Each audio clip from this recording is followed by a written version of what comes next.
అంతే లేని వాళ్ళు ఎవరైనా ఉన్నారంటే రాజకీయ నాయకులు. ఎందుకంటే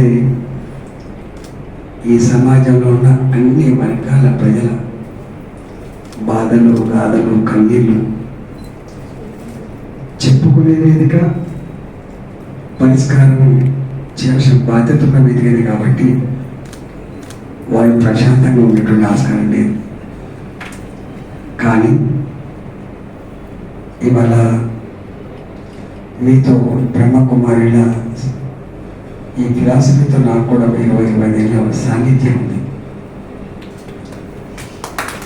ఎవరికి ఎన్ని పర్సనల్ ఫిలాసఫీ ఉన్నప్పటికీ కూడా, ఆలోచన ఉన్నప్పటికీ కూడా, అందరి ఆలోచన, అందరి ఫిలాసఫీ, అందరి శాంతి, అందరి క్షేమం కోరుకునే వాళ్ళం మేము. అందువల్ల మాకంటూ సొంతంగా ఉండదు. కాబట్టి నేను కూడా 25 ఏళ్ళతో సాన్నిధ్యం సంబంధం ఉంది. నేను మౌంట్ అబుకు పోలే, కానీ మా ఆవిడని పంపించిన నువ్వు ప్రశాంతతను సంతరించుకొని నాకు ఇంత ప్రసాదించే ప్రయత్నం చేయవచ్చు.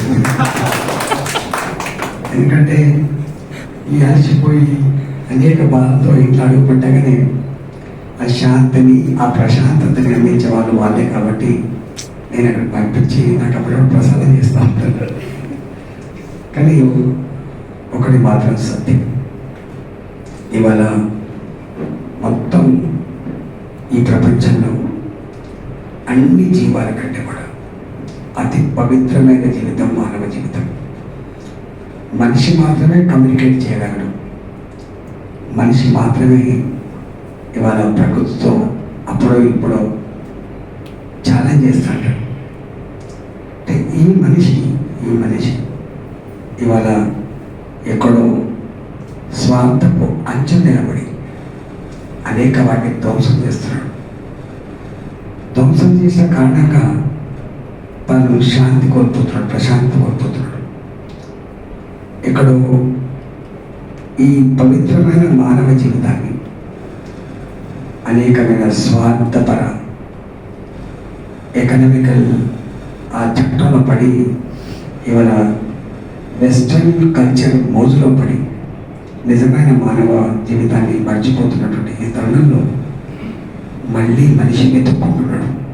మానవ సంబంధాల గురించి మళ్ళీ ఆడపడతాడు, తప్పపడతాడు.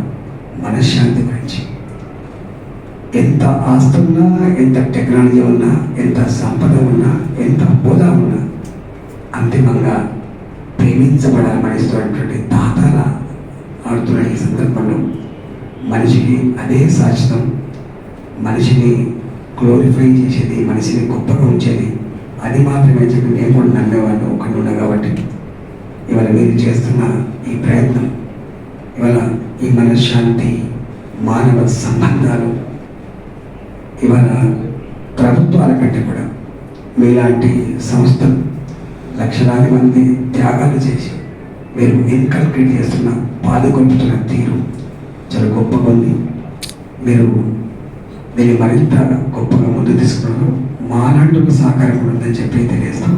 నేను నమస్కారం.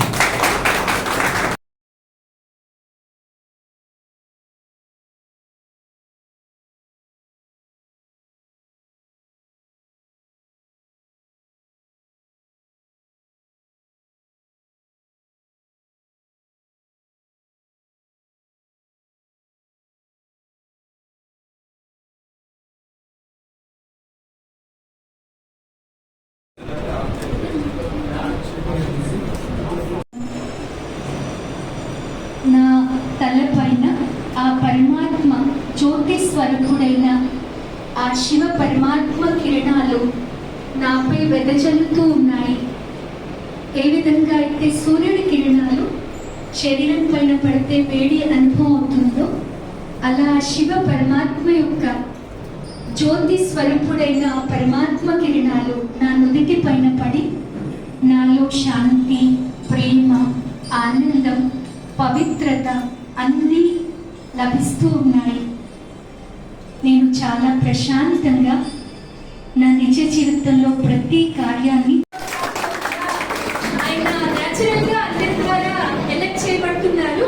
ఆయన పేరుకి తగ్గట్టుగా చాలా తెలివితేటలతో, చాలా సరళ స్వభావంతో, నమ్రతతో, మన ఎంపీ గారు కూడా చూడండి ఆయన ఎంత ఎంత నమ్రత కనిపిస్తుంది అంటే వినయ విధేయతలు కానీ వాళ్ళ పర్సనాలిటీలో మనకి కనిపిస్తూ ఉంది. సో వాళ్ళు ఎంతో మందికి ఎన్నో విధాల సేవలు అందిస్తూ ఈ రోజు మన మధ్యలో రావడం మనకి సంతోషం. సో అప్పుడు అక్కలందరూ